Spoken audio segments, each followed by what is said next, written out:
fanta sta profija, super delata, fajn se imata, to se vidi, ne, in to je bistvo. Ne. Če se imata ona dva fajn, potem ni nikakršne bojazni, da se ne imel tudi gost. Teda v bistvu malo smo se zabavali, malo smo se hecali in mislim, da je bilo zelo duhovito in jaz osebno moram reči, da sem zelo zadovoljen. In bi drug teden, če bo možno, bom prišel še enkrat.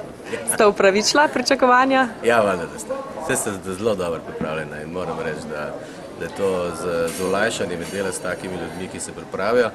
Najbolj zoprno je, kadar v bistvu ne veste in hoče nekdo improvizirati in potem te spravlja v zadrego s tem, ker sam ne ve točno, kaj bi hotel tebe in to potem tudi ti ne veš, kaj bi on hotel tebe in postane ena taka zmešnjava, ena zadrega.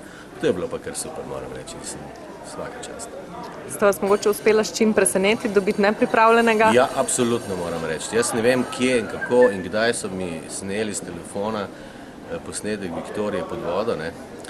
To sta me zelo presenetila, ne. To je mogoče največje presenečenje.